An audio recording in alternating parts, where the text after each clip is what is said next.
Let's have an introduction to differential equations. First, what is a differential equation? It's an equation involving a derivative, because to differentiate a function is to take its derivative. So a differential equation is an equation that involves derivatives. Examples would be dy dx equals x squared, or y double prime plus 2y equals cosine 4x. Maybe it'll have several derivatives in it. Here's the big idea of the course. We can use differential equations to analyze phenomena that are changing, because derivatives, the change represents the change in a function.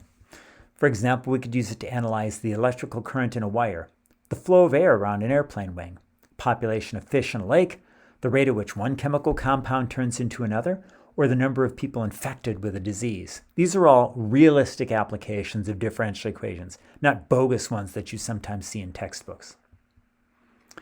Let's talk about the solution to a differential equation. Find a solution to the differential equation dy dx equals x squared.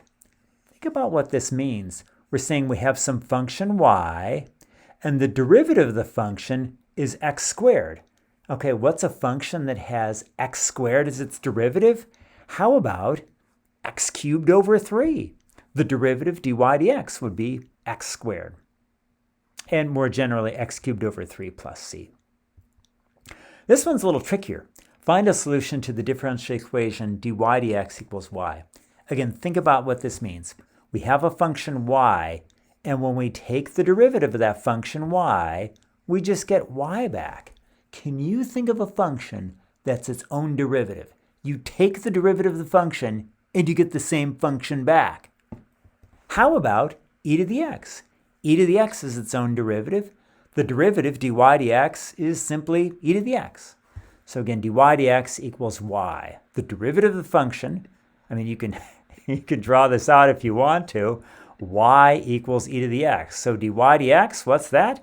Dy dx, the derivative, that's just e to the x. Ha! Notice that dy dx equals y, because they're both equal to e to the x. More generally, the derivative is y equals c e to the x, because when you take the derivative of this function, the derivative of c e to the x is simply going to be c e to the x. So that would be the general solution of this differential equation, dy dx equals y. The order of a differential equation is the order of the highest derivative. Dy dx equals y is a first-order differential equation because it has a first derivative in it.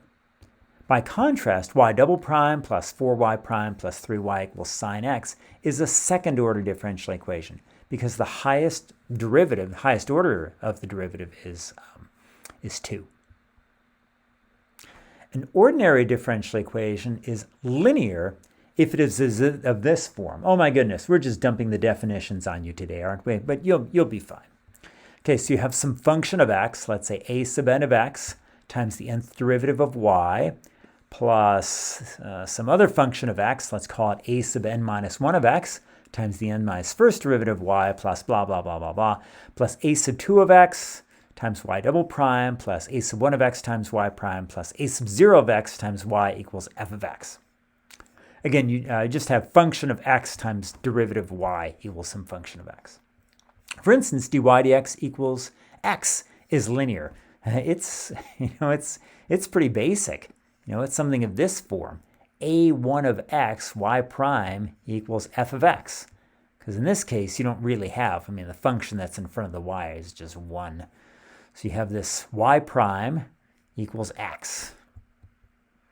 Dy dx equals y would also be linear, because you can write it as dy dx, that's this term over here, in this case the function in front of the y prime, the dy dx is 1, minus y equals 0. So in this case, the function in front of the y is negative 1. And in this case, f of x is just plain 0. So that would be linear. This would also be linear.